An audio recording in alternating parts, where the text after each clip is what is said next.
ग्राम आरी डोंगरी कच्चे माइंस उत्तर बस्तर जिला कांकेर छत्तीसगढ़ की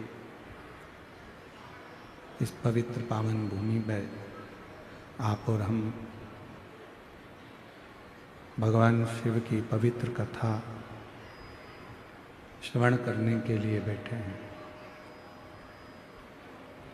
बड़े साधुवाद के पात्र हैं आप सभी शिव भक्त, जो इस पवित्र पावन प्रांगण में मार्गशीर्ष मास के पवित्र अवसर पर भगवान शिव की पवित्र कथा श्रवण कर रहे हैं। कथा के मुख्य यजमान श्री ब्रजलाल जायसवाल जी, श्रीमती निर्मला जायसवाल जी, श्री जितेंद्र जायसवाल जी, श्रीमती राजकुमारी जी जायसवाल जी, जायसवाल परिवार आरी डोंगरी कच्चे से एक बार जोरदार ताली बजाकर यजमान परिवार के लिए साधुवाद है, जिन्होंने इस पवित्र पावन शिव महापुराण की कथा को दिव्यता और भव्यता के साथ में आयोजित किया है। एक बार जोरदार ताली बजाकर भगवान शिव की इस अविरल कथा के मुख्य यजमान के लिए साधुता। शिव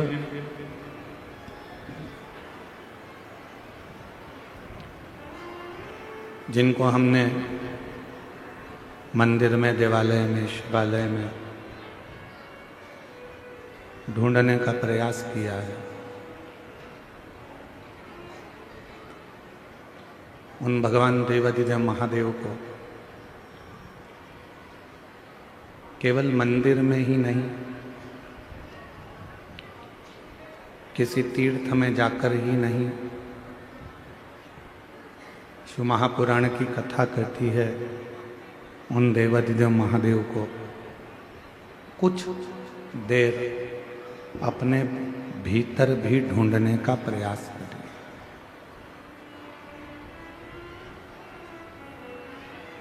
क्यों हम परमात्मा को मंदिर में तो ढूंढते हैं, हम परमात्मा को तीर्थ में भी ढूंढते हैं, हम परमात्मा को सत्संग में भी ढूंढते हैं। जहाँ जहाँ हमारा मन पड़ जाता है हम भगवान को वहाँ ढूंढने का प्रयास करते हैं। पर शिव महापुराण की कथा कहती है कि परमात्मा को थोड़ा अपने भीतर भी ढूंढने का प्रयास हो।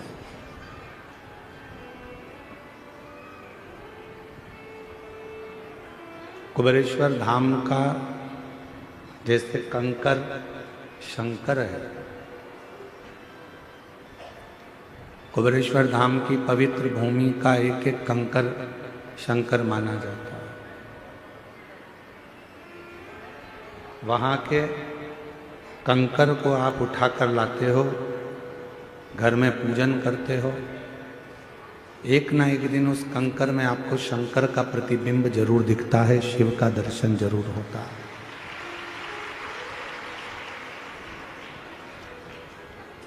जैसे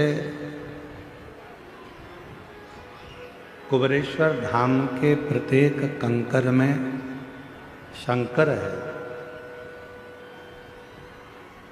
कुबेरेश्वर धाम के प्रत्येक कंकर में जैसे शंकर है, वैसे ही संसार में जन्म लेने वाला प्रत्येक मानव, जलचर, थलचर, वायुचर, जीव, जंतु, पशु, पक्षी, मनुष्य, इन सब में परमात्मा समाया हुआ है।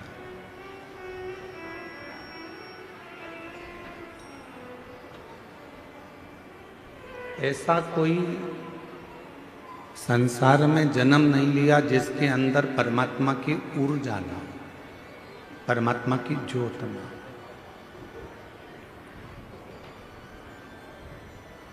आप में से कितने लोग हैं जिनने कभी 12 ज्योतिर्लिंग में से किसी ज्योतिर्लिंग में जाकर भगवान का दर्शन किया? हाथ उठाओ जरा। किसी भी एक ज्योतिर्लिंग में करे हैं सबने? रखो हाथ नीचे। नमन, आपको प्रणाम। आप में से कई लोगों ने किसी न किसी ज्योतिर्लिंग में जाकर भगवान का दर्शन जरूर किया।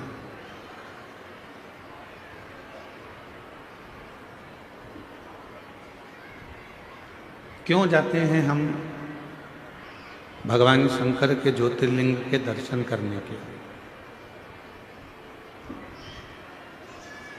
क्यों जाते हैं हम भगवान की अविरल भक्ति का वो प्राचीन भूमि ज्योतिर्लिंग का दर्शन करने के? क्यों जाते हैं? उसका कारण केवल एक होता है। लिंग पुराण में वर्णन आता है कि जब हम किसी ज्योतिर्लिंग का, स्वयंभू लिंग का दर्शन करते हैं, कोई प्राचीन शिवालय में भगवान शंकर का जब हम दर्शन करने के लिए जाते हैं, तो उस ज्योतिर्लिंग में जितनी जितनी ऊर्जा होती है, उस ज्योतिर्लिंग में जितनी जितनी ऊर्जा, ज्योत, शक्ति उस शिवलिंग में होती है। जब आप भगवान देवाधिदेव महादेव का दर्शन करते हो तो दर्शन करते से ही उस शिवलिंग की ज्योति तुम्हारे नेत्रों के माध्यम से तुम्हारे हृदय में प्रवेश कर जाती है और तुम्हारे अंदर बल उत्पन्न कर देती है, एक शक्ति उत्पन्न करती है।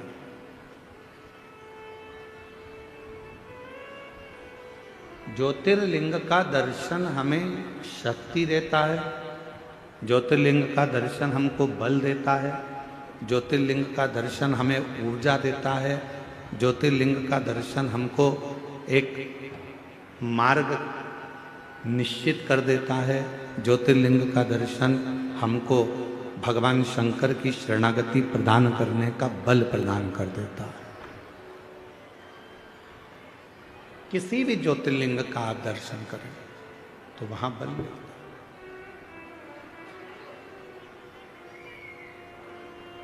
आप में से कितने लोग हैं जो अपने घर में भगवान का जो स्थान है, तुम्हारे घर में जो भी भगवान विराजमान है छोटे से मंदिर में, उस मंदिर में रोज कितने लोग दिया लगाते हैं? हाथ उठा हुआ है। सब लगाते हो दीपक? रखो।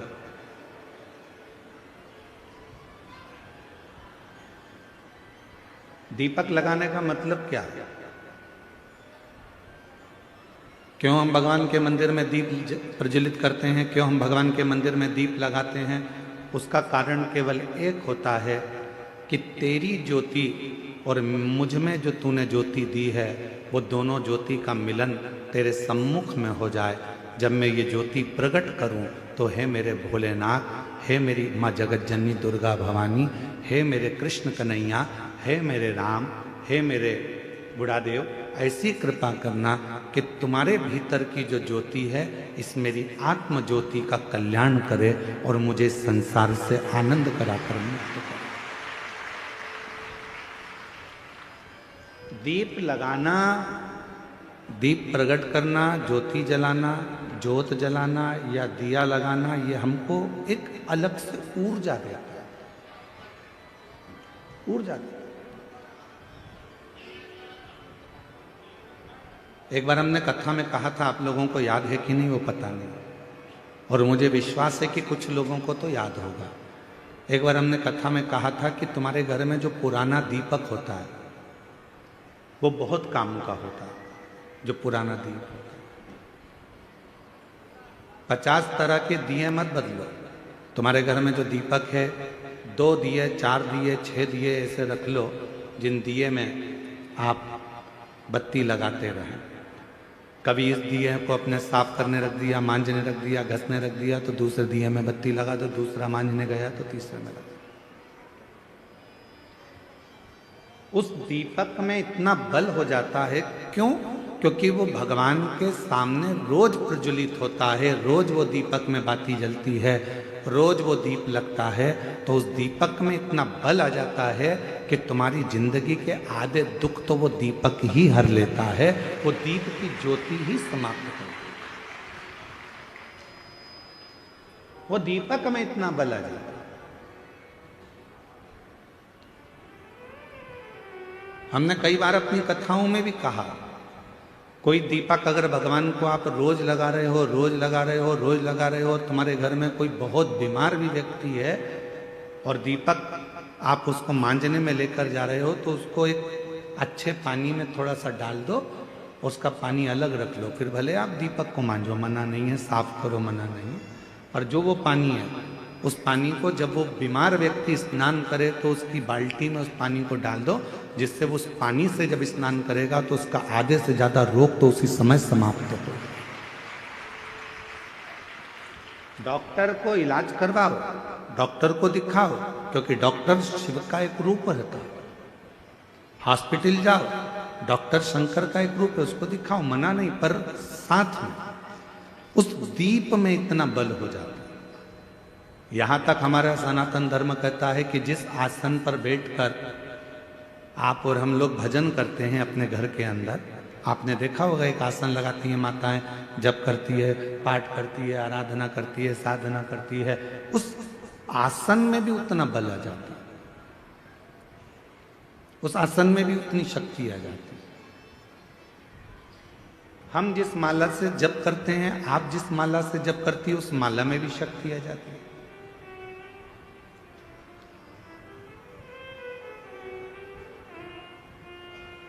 गले में जो आप एक कंठी माला पहनकर रखते हो रुद्राक्ष की, अपने गले के अंदर हमेशा, जैसे हम लोग भी अपने गले के अंदर एक हमेशा एक कंठी अंदर धारण कर कर रखते हैं, हमेशा, रात दिन सुबह शाम हर पल वो रुद्राक्ष हमारे साथ में रहता है। कई लोगों के मन में एक भाव उत्पन्न हो जाता है, हम गुरुजी हम हॉस्पिटल जा रहे हैं तो क्या रुद्राक्ष उतार कर जाएं? किसी के यहाँ पर बच्चा हो गया है तो हम क्या रुद्राक्ष उतार कर जाएं? मान लो हम स्त्री हैं, रजस्वला धर्म से हो गई, रजो धर्म से हो गई, तो क्या हम रुद्राक्ष उतार कर रख दें?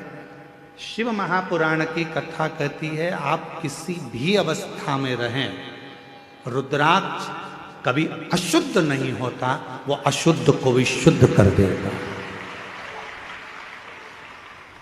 क्या स्त्री रुद्राक्ष पहन सकती है? जरूर। क्या कोई लड़की रुद्राक्ष पहन सकती है? जरूर। क्या कोई बच्चा रुद्राक्ष पहन सकता है? जरूर। क्या कोई बूढ़ा बुजुर्ग रुद्राक्ष? सब पहन, सब धारण कर।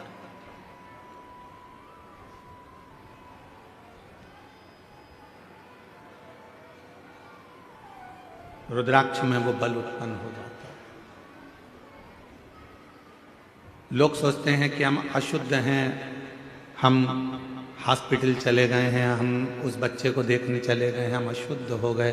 ना ना ना, रुद्राक्ष आपको हर पल शुद्ध करता है, हर पल शुद्ध करता है। जैसे भगवान के भोग में तुलसी डाली जाती है, बिना तुलसी के क्या भगवान भोग स्वीकार कर लेते हैं? जम के बोलो, नहीं करते। भगवान को अगर भोग स्वीकार कराना है तो भगवान के भोग में तुलसी डालते हैं, भगवान के भोग में हम प्रसाद में तुलसा दल डाल देते हैं, जिससे भगवान उसको स्वीकार कर लेते हैं। उसी तरह भगवान भी, जिसके गले में रुद्राक्ष है और जिसके गले में तुलसी की माला है, भगवान भी देख लेता है कि मुझे इसको स्वीकार करना है, ये मेरा अपना है, इसको मुझे स्वीकार करना है, ये मेरा अपना।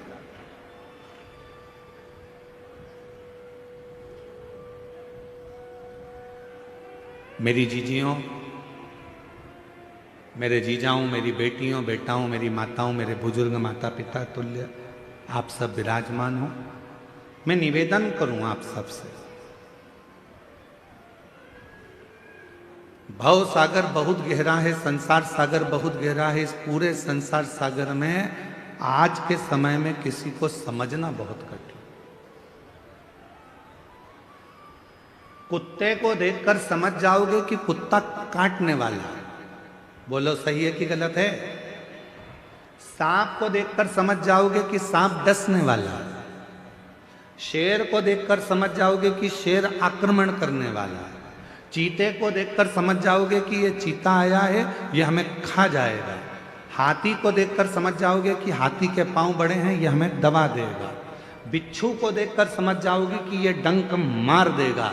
पर इंसान को कैसे पहचानोगे कि ये अपन को कब निपटा देगा? बिच्छू को पहचानना सरल है, सांप को पहचानना सरल है, शेर को पहचानना सरल है, कुत्ता को पहचानना सरल है। पर इस कलिकाल में, इस संसार सागर में, आज के समय में मनुष्य को पहचानना बहुत कठिन, बहुत कठिन। और देखो, कुत्ता को रोज अगर अपन रोटी देंगे ना, तो कुत्ता भी दो महिला के पास में बैठ जाएगा, काटेगा नहीं। रोज रोज रोटी दो कुत्ता को, तो वो कुत्ता भी नहीं काटता। लोग कह देंगे वो काट खाएगा, नहीं नहीं वो अपना पालतू है, वो नहीं काटेगा, वो नहीं काटेगा, पालतू है। कुत्ता को रोज रोटी देंगे तो वो कुत्ता काटता नहीं है। पर आज का संसार ऐसा हो गया कि पूरी जिंदगी आपने किसी को दे दी, पूरा धन आपने किसी को दे दिया, पूरी प्रॉपर्टी आपने किसी को दे दी, उसके बाद भी लोग काटने को तैयार बैठे हैं, आपको नुकसान पहुंचाने को तैयार।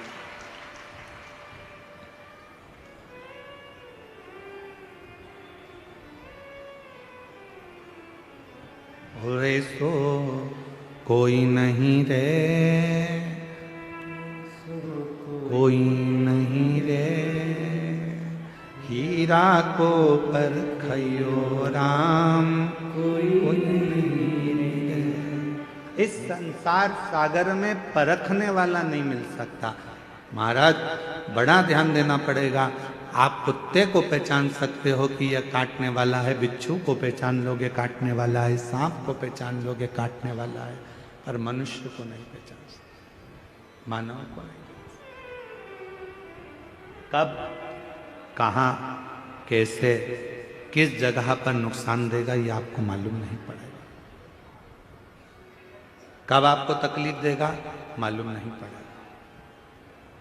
कब आपको कष्ट देगा मालूम नहीं पड़ेगा। तो क्या करें इस संसार सागर में? दुनिया मौके का फायदा उठाने के लिए बैठी है।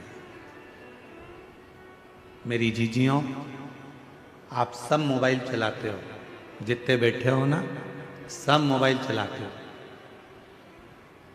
किसी की तारीफ हो रही होगी ना सोशल मीडिया पर, तो कोई उस पर कमेंट्स नहीं करेगा, कोई उस रील को आगे नहीं बढ़ाएगा। पर उसी सोशल मीडिया पर अगर किसी की एक बार किसी प्रसिद्ध व्यक्ति की बुराई चालू हो जाए, तो फिर तो रील ऐसी वायरल होती है कि पूरी दुनिया में फैल जाती है। मतलब इस रील से आपको सीखना पड़ेगा कि दुनिया आपकी तारीफ सुनने के लिए नहीं बैठी है, दुनिया आपकी बुराई सुनने के लिए तत्पर बैठी है कि कुछ करे। और हम कोई नहीं चाहता कि आप अच्छा काम करो, कोई नहीं चाहता कि आप किसी भी तरह से कोई श्रेष्ठ कर्म करें।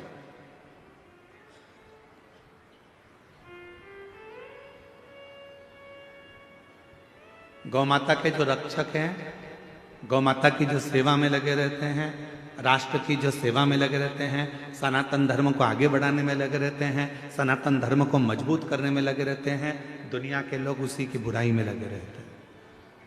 जितेंद्र जी, दुनिया की रीति है, आप तो इस क्षेत्र में रहते हैं तो आपको ज़्यादा मालूम होगा कि जो सनातन को आगे बढ़ा रहा है, जो धर्मांतरण को रोक रहा है या किसी भी तरह से वो गौ माता की सेवा कर रहा है, तो दुनिया के लोग उसी के पीछे पकड़कर उसी की टांग खींचकर उसी को नीचे गिराने में लगे रहते हैं। ये रीत है। आप देखना जितेंद्र जी, हम तो कथा करके चले जाते हैं, पर लोगों के स्मरण में वो चीज रहती है। बैठे वो स्मरण में कोई अच्छी रील तुम्हारे सामने आएगी मोबाइल पर, किसी की तारीफ आ गई, उसने इतना अच्छा काम किया, कोई उस रील को आगे नहीं बढ़ाएगा। पर किसी बहुत प्रसिद्ध व्यक्ति की अगर कोई ने एक बार निंदा लिख दी, बुराई लिख दी, तो लोगों ने उस रील को वायरल करना प्रारंभ कर दिया। काकी जी देखो उनके बारे में क्या बोल रहे हैं, चाचा जी देखो वो महाराज के बारे में क्या बोला गया, काका जी देखो उनके बारे में क्या बोला गया। वो रील ऐसे वायरल होती है, ऐसे वायरल होती है। क्यों? क्योंकि दुनिया बैठी केवल तुम्हारी बुराई सुनने के लिए है, दुनिया बैठी केवल तुम में बुरा देखने के लिए है। पर शिव पुराण की कथा कहती है कि दुनिया के लोग कुछ भी कहें, शंकर भगवान को लोग शब्दों पर शब्द कहते रहे थे। ध्यान देना, भगवान देवताओं ने भी शिव जी को नहीं छोड़ा, खुद के ससुर ने भी शंकर भगवान को नहीं छोड़ा, दक्ष प्रजापति ने भी शंकर भगवान को अपशब्द पर अपशब्द कहे। साड़ू भाई था कामदेव, उसने भी नहीं छोड़ा। सती की बहन थी रति कामदेव की पत्नी, उनने भी कहने में नहीं छोड़ा। जितने भी रिश्तेदार थे, जितने भी कुटुंबी थे, जितने भी लोग थे, सबने शंकर भगवान को अपशब्द किया। उसके बाद भी शिवजी ने किसी का बुरा नहीं करा और देवताओं के हित के लिए विष पी गए और नीलकंठधारी बन गए। किसी के लिए मेरे भोले बाबा ने, किसी के लिए मेरे शंकर भगवान ने एक शब्द भी नहीं कहा, क्योंकि शिव जी को मालूम था कि बोलकर बुरा होने से अच्छा है कि जो विष है ये देवता पिएंगे, संसार के लोग इसको ले लेंगे और बर्बाद हो जाएंगे। इस विष को मैं पी लेता हूं और भगवान नीलकंठधारी हो गए। देवता केवल देवता रह गए और मेरे शंकर भगवान विष पीकर, देवता अमृत पीकर देवता रह गए, पर मेरे शंकर भगवान विष पीकर देवों के भी देव महादेव, देवों के भी देव महादेव। इसीलिए उनको बड़ा देव कहते हैं, इसलिए उनको बूढ़ा देव कहते हैं, इसलिए उनको घर का बुजुर्ग देव कहते हैं। अर्थात बूढ़ा देव का मतलब क्या होता है कि जो सारे संसार का सबसे वृद्ध हो, जो सारे संसार का पूजनीय हो, जो सारे संसार जिसको पूजता हो, दुनिया का हर व्यक्ति जिसकी आराधना करता हो, वो देव अधिदेव महादेव बूढ़ा देव के रूप में पूजाते हैं। वो देवादिदेव महादेव बूढ़ा देव के रूप में पूजाते हैं। लोग कहते हैं आदिवासी वनवासी ये सब अलग हैं, अन्य जातियां अलग हैं। नहीं, जितने संसार में, जितने शहर में रहते हैं वो भी आदिवासी थे, वो भी वनवासी थे। आप और हम भी पहले, हमारे पूर्वज, आपके पूर्वज कहाँ से आए जरा अंदाजा लगाओ। वो भी कहीं जंगल में रहते थे, वो भी कहीं वन में रहते थे, वो भी आदिवासी वनवासी थे। वो सारे एक ही देव को पूजते थे। वो सब, चाहे संसार का कोई भी व्यक्ति हो, वो सब एक देव को पूजते थे। वो बूढ़ा देव, देवाधिदेव महादेव, उसी की आराधना करते थे। अब लोगों ने भगवान को बांट लिया, ये इनके देवता हैं, वो उनके देवता हैं। पर नहीं, मेरा बूढ़ा देव, मेरा महादेव, मेरा शंकर भगवान सबका देवता है। उसको सब पूजा, सब पूजा, उसमें भेद नहीं है। शिव में कभी भेद नहीं हो सकता।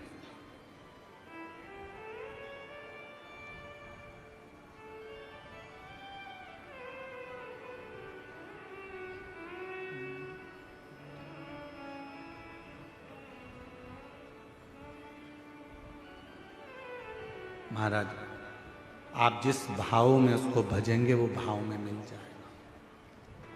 दुनिया की रीत है आपसे लाभ ले लेना और आपको धक्का मार दे, आपको धक्का दे। पर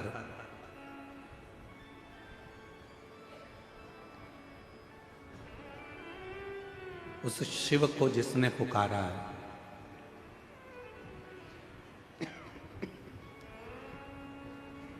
बाबा देव अधिदेव महादेव को जिसने पुकारा है, वो शिव उसके दुख हरने के लिए उसके दरवाजे पर जाकर जरूर खड़ा हुआ, जरूर खड़ा।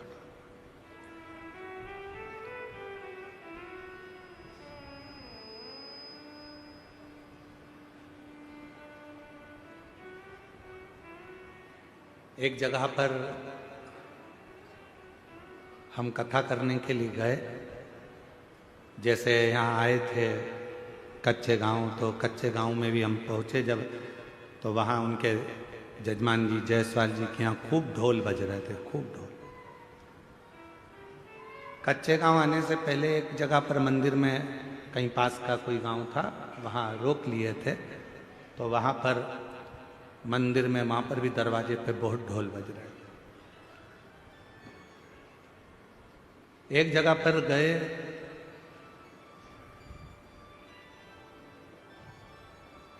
वहाँ पर भी ढोल बज रहा था और एक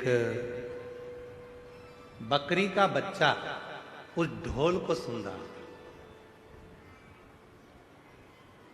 अब भीड़ इतनी हो रही तो उसने किसी ने बकरी के बच्चे को भगा दिया।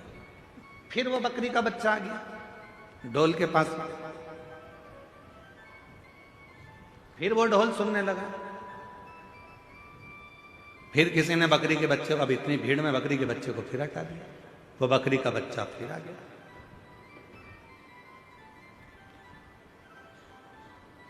इतने में ढोल वाले ने उसको थोड़ा सा डंडे से, वो जो ढोल बजाने वाला डंडा होता है, उससे ऐसा करा, बकरी का बच्चा उधर गया। फिर हम बहुत देर से देख रहे थे, ये लोग नाच रहे हैं और हम गाड़ी में से हम देख रहे हैं कि ये ढोल वाला उस बकरी के बच्चे को हटा रहा है। अब की बार उसने कहा हटता भी नहीं है, और बकरी का बच्चा फिर। हमने इशारा कर कर ढोल वाले को बुलाया, हमने कहा इधर आ। कहा गुरुजी क्या बात है? हमने कहा तू इस बकरी के बच्चे को क्यों भगा रहा है? समझ में नहीं आता, ना तो इसको संगीत आता है, ना इसको ढोल बजाना आता है, और ना ये ढोल जानता है कि बच क्या रहा है। फिर आखिर ये ढोल के पास में बकरी का बच्चा क्यों आ रहा है?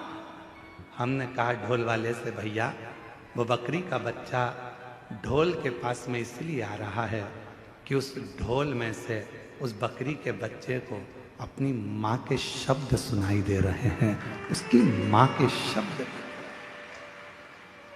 ना जाने किस बकरी के चमड़े से वो ढोल बना होगा, और जब वो पिट रहा होगा तो उस बकरी के बच्चे को अपनी माँ के शब्द याद आ गए, माँ के शब्द। इसलिए वो बकरी का बच्चा ढोल के पास में आ रहा है, ढोल के पास। तो फिर उसको तो कहीं इधर उधर हो जाना चाहिए। फिर वो ढोल के पास के, वो बता रहा है तुमको कि ये जो ढोल बजा रहे हो ये संसार को नचाने के लिए नहीं है, ये जो ढोल बजा रहे हो ये ढोल तो उस परमात्मा को पाने के लिए है। उसका भजन करो, स्मरण करो, कीर्तन करो, उसकी भक्ति में रहो।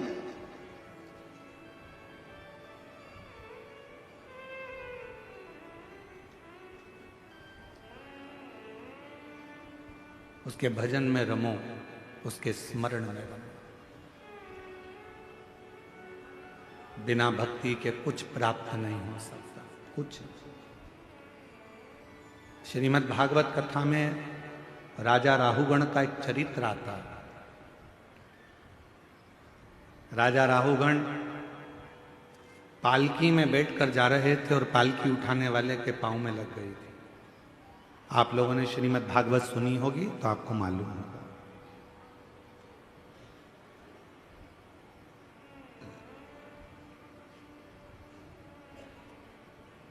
अब इस कच्चे गांव का तो हम नहीं कह सकते, क्योंकि यहाँ पर हमें बताया है कि इतनी बड़े बड़े आयोजन नहीं होते हैं। कच्चे गांव के इतिहास की यह पहली कथा है जिसमें इतनी लाखों की भीड़ एक साथ एकत्रित हुई है।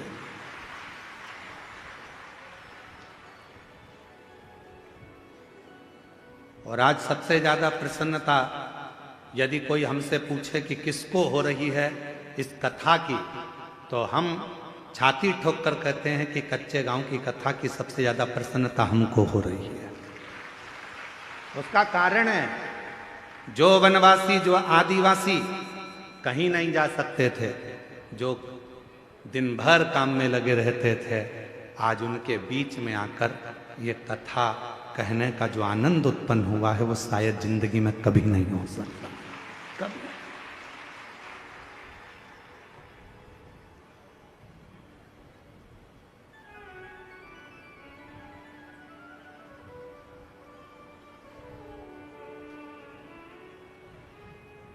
जरूरी नहीं है कि बहुत बड़ा मंच होगा तो कथा होगी। आज आप लोगों के बीच में कहकर जा रहे हैं, जितने वनवासी आदिवासी बैठे हैं उन लोगों से निवेदन कर कर जा रहे हैं, कभी तुमको लगे कि हमारे इस क्षेत्र में कथा होना है, आप हमको याद करना। कोई रुपये की बात नहीं, कोई पैसे की बात नहीं। आप मंच नहीं बनाओ तो किसी पेड़ के नीचे एक पत्थर रख देना, उस पत्थर पर बैठकर शिव महापुराण की कथा हम आदिवासी और वनवासियों को सुना कर जाएंगे।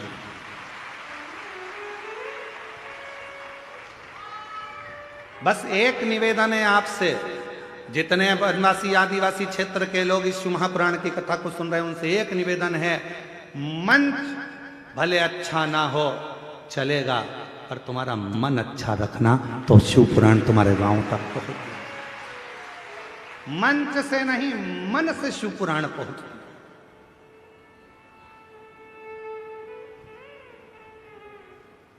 मन से। और तुम तो आटा भी मत देना, चावल भी मत देना, दाल भी मत देना, हम सब सीओर से बांध के लेकर आएंगे, खुद बनाएंगे, खुद खाएंगे और आपको कथा सुना कर लाएंगे। और अगर लगे भी ना आपको ऐसा कि गुरुजी हमारे पास कोई व्यवस्था नहीं है, आप तो बस आ जाओ और कथा सुना कर जाना, तो हम तो ये राधे साउंड वाले से भी कह देंगे कि तू भी वृंदावन से साउंड लेकर चल और कथा सुना कर। बस इतना याद रखना, आपसे एक ही वचन लूंगा उस कथा में, जहां भी कथा करने जाऊंगा, आदिवासी वनवासी क्षेत्र में कोई भी कथा कराए, हमें सूचना दो। किसी के आडंबर में मत पड़ना, किसी के कहने में मत आना, सूचना स्वयं हमको देना। पर एक वचन वहां लूंगा कि उस क्षेत्र में जिस क्षेत्र में कथा करेंगे, उस क्षेत्र का एक भी हिंदू किसी दूसरे धर्म में नहीं जाएगा तो कथा करेंगे।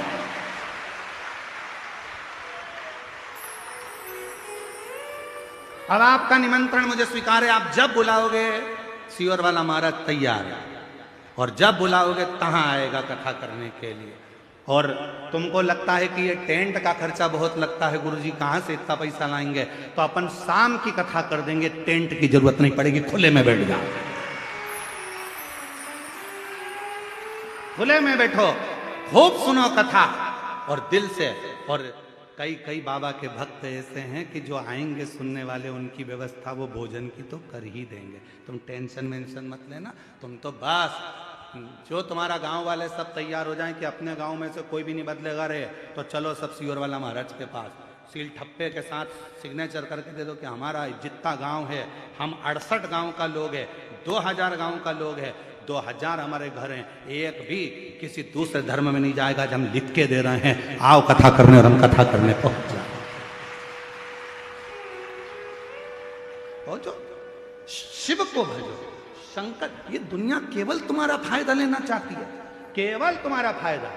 तुमसे जितना लाभ लेना होगा उतना लेंगे, बाद में तुम्हें धक्का मार देंगे। ये दुनिया की रीति है, समझ जाओ, समझदार हो जाओ सब। ये मत सोचो कि अब ये संसार के लोग मीठा मीठा बोल के अपना, ना ना ना, संसार में बड़ी विचित्र बात है, लोग कुछ का कुछ बताते हैं और कुछ का कुछ करते हैं। इसलिए याद रखना, अच्छा मंच नहीं होगा चलेगा, अच्छा पंडाल नहीं होगा चलेगा, अच्छी मंच नहीं होगा चलेगा, पर अच्छा मन रखना। शिव महापुराण की कथा तुम्हारे गांव तक जरूर पहुंचे, शिव कथा जरूर।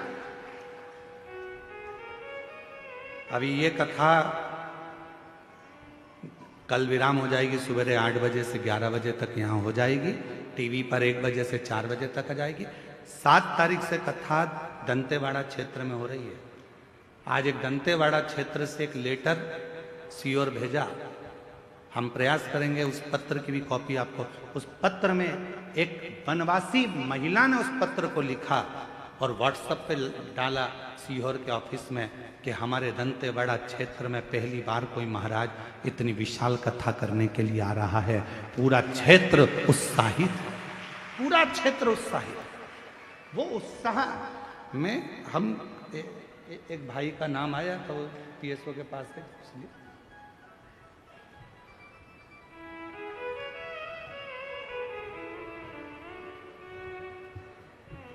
एक किसी भाई का नाम आया था कि गुरुजी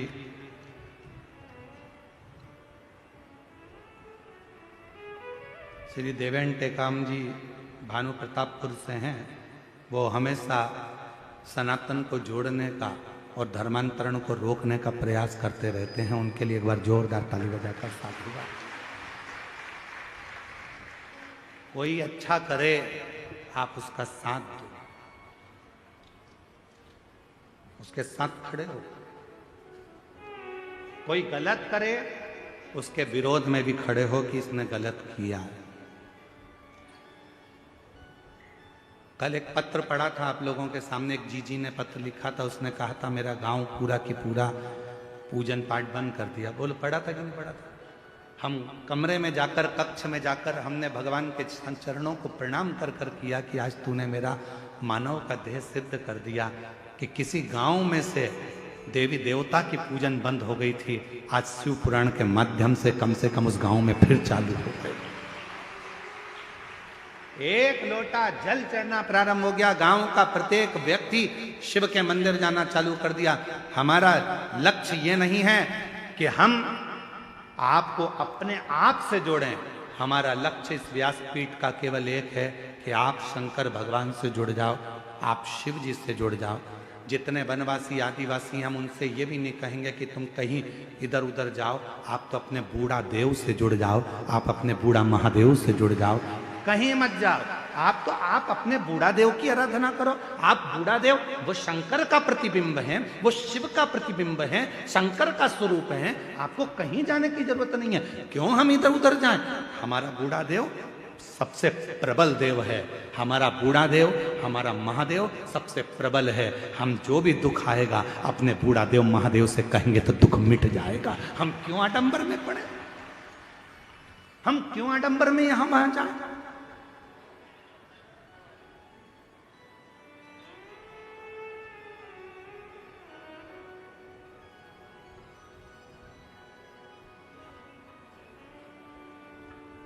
शिव की कथा आपको आडंबर से दूर कर देती है।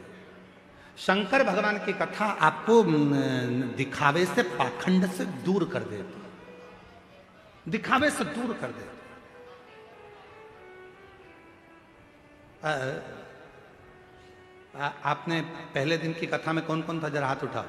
पहले दिन की कथा में जो थे वो हाथ उठाओ। उठाया हाथ सबने? रखो।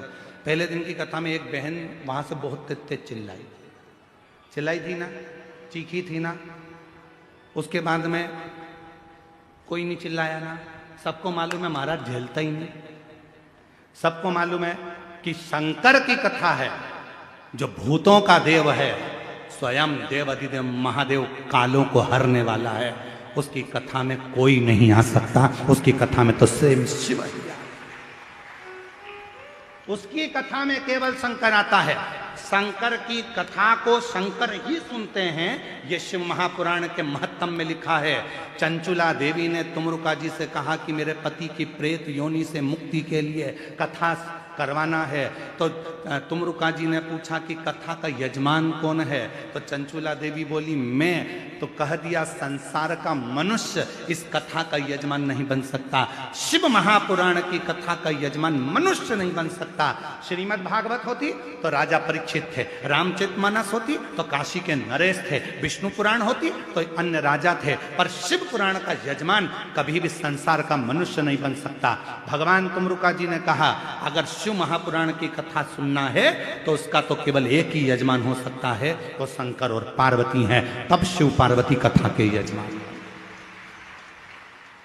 7 दिन तक जब तक यजमान शिव महापुराण की कथा करवाते हैं, 7 दिन तक यजमान शंकर की कथा को सुनते हैं। 7 दिन तक यजमान पार्थिव लिंग का पूजन करते हैं। 7 दिन तक यजमान अपने घर में भगवान शिव की आराधना करते हैं। 7 दिन तक यजमान शिव महापुराण की कथा को करवाते हैं। वो यजमान केवल यजमान नहीं रहते, वो 7 दिन तक शंकर और पार्वती का एक स्वरूप बन जाते हैं, ईश्वर और गोरा बन जाते हैं, शिव और शक्ति बन जाते हैं, जो कथा के रसतत्व को ग्रहण कर रहे हैं।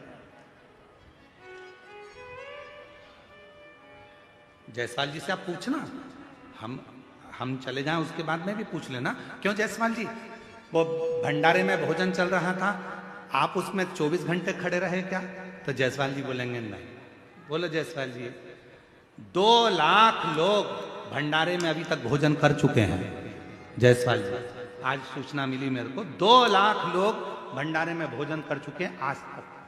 अब 2 लाख लोग भोजन करे तो क्या 24 घंटे जायसवाल जी वहां थे? इस पंडाल में क्या 24 घंटे जायसवाल जी थे? इस पंडाल में लोगों को संभालने के लिए 24 घंटे जायसवाल जी थे? नहीं, जायसवाल जी तो यजमान शंकर का स्वरूप बनकर, कथा के यजमान बनकर बैठ गए शिव कृपा से। अब संभालना किसको है? जिसकी कथा है, जो करवा रहा है और जो कथा सुन रहा है। कथा बाँचने वाला भी शिव, कथा सुनने वाला भी शिव और कथा करवाने वाला भी शिव, तो वो कथा संभालता है। आप और हम तो केवल निमित्त है, हमारे केवल निमित्त, इसमें कोई दूसरा नहीं है। और मेरा आपकी कृपा से सब करते हो भोले बाबा, मेरा नाम हो रहा है भोले आपकी कृपा से सब कौन करा रहा है? आप जितने लोग कथा श्रवण करने के लिए बैठे हो, विचार कर लेना, आप कथा नहीं सुन रहे हो, आप अपने घर से चलकर नहीं आए हो, वो तो शंकर भगवान आपके दिल में आकर बैठ गए। इसलिए आप ट्रेन में और बस में बैठकर, गाड़ी में बैठकर यहां तक आ गए और कथा श्रवण करने के लिए बैठ गए। शिव बैठ गए। एक पत्र है, उस पत्र में एक भाई लिख रहे हैं कि मैं आपको नहीं मानता था, मैं मंदिर नहीं जाता था। पत्र में लिखा, देखो,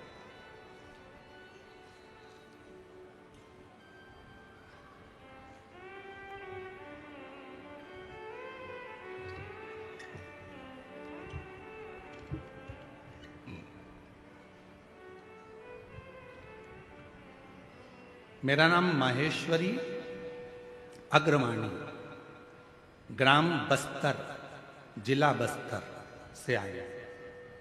कहीं बैठी हो, हाथ हिला सकती हैं।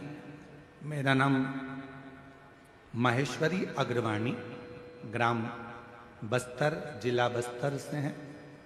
कहीं बैठी हो तो हाथ हिला सकती हैं, और अगर कहीं बैठी हो तो एक बेलपत्र लेने के लिए आ सकती हैं। हाँ, हाथ हिलाओ, जरा दिख जाओगे, अभी दिख नहीं रहे। हाथ हिलाओ, वापिस दिख जाओगे। हाँ, दिख गई जी, दिख गई। आ जाओ, एक बेलपत्र ले जाना, आ जाओ। रोते नहीं, खुश खुश आओ, कराओ, आंसू पूछ कराओ। गुरुजी बस्तर से 2000 में मेरे पति चले गए थे। मैं विधवा हूं, मैं विधवा हूं। 2000 में पति गए, 2025 चल रहा है गुरुदेव, मैं विधवा। मेरा पुत्र है, 3 साल का था जब मेरे पति का स्वर्गवास हुआ। तब से मैंने अपने जीवन में बहुत संघर्ष किया। गुरुजी, जीवन ऐसे ही कटता चले गया, पर आपकी कथा ने एक बार मोबाइल में मैंने सुन ली, तभी से मंदिर जाना चालू करा। मेरे जीवन में शिव क्या होते हैं मैंने आपकी कथा से जाना। एक लक्ष्य था मंदिर जाने का, मेरा बेटा कोई अच्छे पद पर बैठ जाए। मंदिर में साफ करती, सफाई करती, पशुपतिनाथ का व्रत करती, बेटे को भी कहती। पर बेटा कहता, माँ क्या मंदिर की सफाई करने से या मंदिर में बेलपत्र चढ़ाने से या शहद का बेलपत्र लगाने से क्या नौकरी मिल सकती है? तब मैंने अपने बेटे से कहा कि तू एक बार कानों में हेडफोन लगा, महाराज को सुन। वो कहते हैं कि मेहनत को 4 गुना कर, रात दिन एक कर, खूब पढ़ाई कर। अभी तू 15 मिनट भी अगर छोड़ देता है तो तेरे बुरे हैं। सियोर वाला महाराज कहता है कि रात दिन एक कर दे। तब मेरे बेटे ने रात दिन एक करा। आपके कहने पर मंदिर जाने लगा। जल चढ़ाने लगा। उसने मुझसे कहा, माँ मैंने सुना है कि एक बार यदि पंडाल में बैठकर कथा सुनी जाए बाबा देता है। 2024 में कुरुद में कथा चल रही थी, पंडाल में पहुंच गए। बाबा ने ऐसी कृपा कर दी गुरुदेव मेरे पुत्र के ऊपर कि 2018 से तैयारी कर रहा था, पर बाबा की कृपा से ऐसी करुणा बाबा ने करी। 2018 से छत्तीसगढ़ पीएससी का एग्जाम दे रहा था, क्लियर नहीं हो रहा था, पर बाबा ने उसके परीक्षा ऐसी कृपा करी कि 2024 में उसने कुरुद की कथा पंडाल में जाकर सुनी और बाबा की कृपा से आज मेरा बेटा आबकारी विभाग का सबसे बड़ा अधिकारी बनकर बैठ गया। मैं बाबा को यहाँ प्रणाम करने के लिए आई हूँ कि मेरे बेटे को आबकारी विभाग अधिकारी के पद पर नियुक्त कर दिया। छत्तीसगढ़ पीएससी की परीक्षा मेरे बेटे ने स्वीकार कर ली। सीजी पीएससी की परीक्षा मेरे बेटे ने स्वीकार पास। मैं बाबा को प्रणाम करने आई हूं। आज वो आबकारी विभाग का सबसे बड़ा अधिकारी बनकर बैठा। ये दुनिया की दृष्टि में लगता है। महाराज सियोर वाला महाराज तो कथा कर कर चले जाएगा, पर दुनिया के लोगों को बाद में मालूम पड़ता है कि अपने कच्चे गांव में कथा हुई। कम से कम मुझे एक दिन तो पंडाल में जाकर वहां की मिट्टी को कथा सुनकर आरती के बाद अपने हृदय से लगा लेना था, क्योंकि वो पंडाल की मिट्टी नहीं, मेरे भोले बाबा स्वयं अपना चरण रखने के लिए आते, स्वयं चरण रखने। एक विश्वास,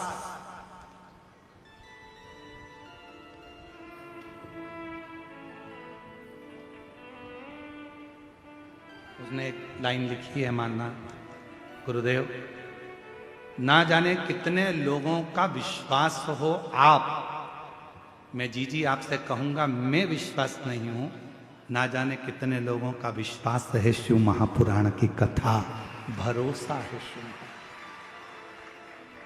सियोर वाला महाराज नहीं, शिव ओ गढ़दानी, मेरा शंभू, मेरा त्रिकालदर्शी, मेरा कैलाशी, जिसको आप एक लोटा जल समर्पित करते हो, एक लोटा जल।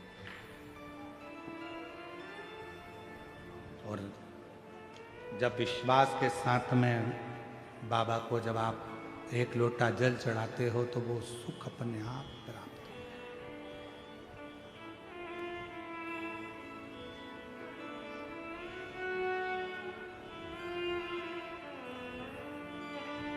मेरा तू ही तो हमदर्द है, जिसे हर दर्द कहता हो। मेरा तू ही तो हमदर्द है, जिसे हर दर्द कहता हो। दुनिया के आगे प्रभु चुपचाप में रोता हूँ। दुनिया के आगे प्रभु चुपचाप में रहता हूँ। मेरा तो ही तो हमदर्द है, जिसे हर दर्द कहता हूँ। मेरा तू ही तो हमदर्द है, जिसे हर दर्द कहता। माँ कह रही है, मैंने बाबा का चमत्कार जो देखा, मेरा बेटा कहता था क्या शिव जी नौकरी दे सकता है? 3 साल में 3 नौकरी दी। पहले बनाया उसको जीएसटी अधिकारी, फिर बनाया, पहले टीचर में बनाया, फिर जीएसटी अधिकारी बनाया, और अब आबकारी विभाग का सबसे बड़ा अधिकारी बनाकर बिठा दिया। मेरा तू ही तो हमदर्द है, जिसे हर दर्द कहता हूँ। मेरा तू ही तो हमदर्द जिसे हर दर्द कहता हूँ। उससे दिल से कहो, दिल से।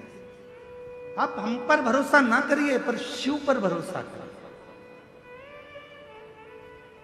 सीहोर वाले महाराज का तो क्या है, शरीर है जब तक चल रहा है। ना जाने उस भोले बाबा ने ये मनुष्य का शरीर क्यों दिया, हम भी नहीं जानते। एक साधारण से परिवार में हमारा जन्म करा दिया। सीहोर जैसे जिले को, सीहोर को कोई नहीं जानता था, आज बाबा की कृपा से उसको प्रसिद्ध कर दिया। उस भोले बाबा ने क्यों जन्म दिया हमको नहीं मालूम था। क्यों?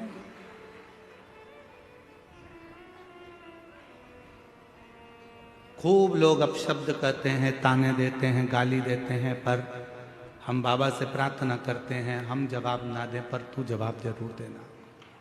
तेरे जवाब का इंतजार रहता है, तेरे जन्म देने वाला हो। आज उस माँ से पूछो जो खड़ी होकर कहती है कि जिस बेटे का बाप नहीं और मेरा कोई नहीं, शंकर जी की कथा ने संभाल लिया। शिव की कथा, कितनों का विश्वास। मेरा तू ही तो हमदर्द है, जिसे हर दर्द कहता हूँ। मेरा तू ही तो हमदर्द है, जिसे हर दर्द कहता हूँ। आया नजर ना कोई भी अपना, जब मुझको दरकार थी, जब मुझको दरकार थी, तब मेरे पथ का जीवन के रथ का तू ही बना सारथी, तू ही बना सारथी। भोले ने करी हर कदम पे ये मेहरबानियाँ। मेरा तू ही तो हमदर्द है, जिसे हर दर्द कहता हूँ। मेरा तू ही तो हमदर्द है, जिसे हर दर्द कहता हूँ।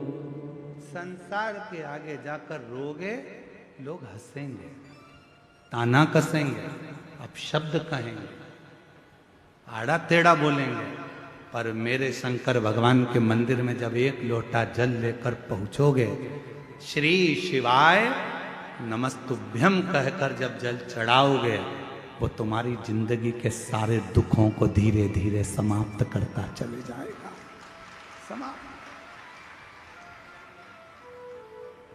शिव के साथ किया गया छल, शंकर के भक्त के साथ किया गया छल, और शंकर की कथा में किया गया छल व्यक्ति को रुला रुला कर मार देता है। छल से दूर रहना, शिव महापुराण की कथा को शिव पुराण रहने देना, भगवान शंकर के भक्त को भक्त रहने देना, और मेरे काल अधिपति को महाकाल ही रहने देना। उसमें ना कोई आडंबर, ना कोई दिखावा, ना कोई छल, ना कोई। उसकी भक्त भजन स्मरण करो। जवाब वो देगा, इंतजार करना उसके जवाब का। एक बात पूछें, उत्तर दोगे? बोलो तो जम के, सब उत्तर दोगे? किराए की गाड़ी करते हो तो वो घर तक छोड़ती है कि नहीं छोड़ती है? छोड़ती है ना। तुमने गाड़ी करी किराए की, भैया हमको जाना है और माँ घुमा के लाओ और वापस घर पे छोड़ो, तो छोड़ेगा कि नहीं छोड़ेगा? बोलो बोलो। तुमने किराया दिया है, छोड़ेगा। पैसे दिए तुमने, बढ़के दिए तुमने, तो तुम्हें घर तक छोड़। और तुम ट्रेन का सफर करो तो ट्रेन तुम्हें तुम्हारे घर तक छोड़ेगी नहीं। और ट्रेन वाले से तुम झगड़ा कर लो, नहीं मेरे को तो मेरे घर तक छोड़ना पड़ेगा, आधे रास्ते में कैसे उतर जाऊं, कौन लेने आएगा, रात का समय पानी गिर रहा है। बट ट्रेन वाला कहेगा ओ तेरा हाथ जोड़ता हूं, उतर जा नीचे, चल। अरे तो मैंने टिकट लिया, मुझे घर तक छोड़ क्या, नहीं बाहर जाओ, चलो उतरो ट्रेन से नीचे। उसने विसिल बजाई, ट्रेन रोकी, इसको नीचे उतारा, चल जा। अब रात हो तो रात, पानी गिरे तो पानी, गर्मी पड़े तो गर्मी। क्या चोटा, बहुत चोर लोग हैं, हमको सब नोच लेगा भैया, हमको हमारे घर तक छोड़ो, ट्रेन वाला नहीं जाएगा। जिसको तुमने पहले से बात कर कर बुक किया है, अगर स्टेशन पर उतरे हो तो पहले फोन लगा दो घर पे, हम आ रहे हैं कच्चे गांव, उतार लोगे क्या फूफा जी? फूफा जी कहें हाँ आ जाना, मैं गाड़ी भेज दूंगा, नौकर भेज दूंगा, ये कर दूंगा, वो कर दूंगा, आ जाना, मैं लेने आ जाऊंगा। तुम्हारी पहले से बात हो गई होगी तो मामा जी उतारेंगे, तुम्हारी पहले से बात हो गई तो रायपुर के स्टेशन पे गाड़ी लेके पहुंच जाएंगे, तुम्हारी पहले से बात हो गई होगी तो राजनांदगांव के स्टेशन पे कोई पहुंच जाएगा, तुम्हारी पहले से बात हो गई होगी तो भोपाल के स्टेशन पे कोई पहुंच जाएगा। और पहले से बात नहीं हुई है तो स्टेशन पे तुम उतरते से ही, भले रात हो रही हो, दिन हो रही हो, पानी गिर रहा हो, गर्मी पड़ रही हो, ठंड पड़ रही हो, उससे कोई फर्क नहीं पड़ता रेलवे वालों को। तुम तो जाओ इधर से और तुम्हें धक्का मार के निकाल देंगे और तुम इधर उधर घूमते फिरोगे, भैया कहाँ जाऊं, रात का समय, मुझे कोई छोड़ने था। तुमने पहले से बात करी क्या, मामा जी को सूचना दी क्या, काका जी को सूचना दी क्या, तो गाड़ी आ जाती। बात करके रखना पहले से तो गाड़ी लेने आएगी, और अगर बात नहीं करिए तो फिर तो घूमते रहो, यहां वहां भटकते रहो। बस उसी तरह से शिव महापुराण की कथा है। लोग कहते हैं शिव पुराण की कथा में क्यों जाना चाहिए, पंडाल में बैठ के क्यों कथा सुनना चाहिए। पंडाल में बैठने का कारण केवल इतना है, 7 दिन तक आप जब पंडाल में बैठोगे तो भगवान से बात करोगे, और बात कर लोगे तो ये पक्का है कि तुम्हें लेने के लिए गाड़ी वही लेकर आएगा और आखिरी में लेकर भी वही जाएगा। बात करते हैं, मेरा तू ही तो हमदर्द है जिसे हर हम उससे बात करते हैं। कथा में बैठकर केवल कथा नहीं सुनते, हम बाबा से दिल की बात कहते हैं। भोला सब दुख काटो, हम उससे अपने हृदय की बात कहते हैं, बाबा मेरे दुखड़े काट देना। जब हम दिल से बात कहते हैं तो वो, जब हमारा अंतिम समय आता है, जब हमारी दुख की घड़ी आती है, तकलीफ की घड़ी आती है, कष्ट की घड़ी आती है, तो वो गाड़ी लेकर आता है, वो नंदी लेकर आता है, वो हमारे दुख काटने आता है, वो हमारी तकलीफ मिटाने के लिए आता है, वो हमारे कष्ट को मिटाने के लिए।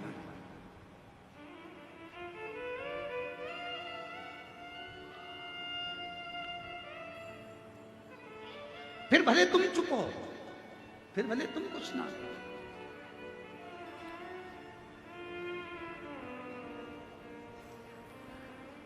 दुनिया के आगे प्रभु चुपचाप मेरे दुनिया के आगे प्रभु चुपचाप मेरा तू ही तो हमदर्द जिसे हर दर्द कहता हूं, मेरा तू ही तो हमदर्द है जिसे हर दर्द कहता हूं। कहो, सुनेगा, स्वीकारेगा। कैसे ना स्वीकारेगा? कहते हैं अगर दिल से आपने कोई बात कही है तो दिल की कही हुई बात भले किसी को मोबाइल मत करो, फोन मत करो, दिल से याद किया है तो वो कितनी भी दूर होगा उसको हिचकी चलने लगती है। यहाँ हिचकी बोलते हैं कि डुचकी बोलते हैं?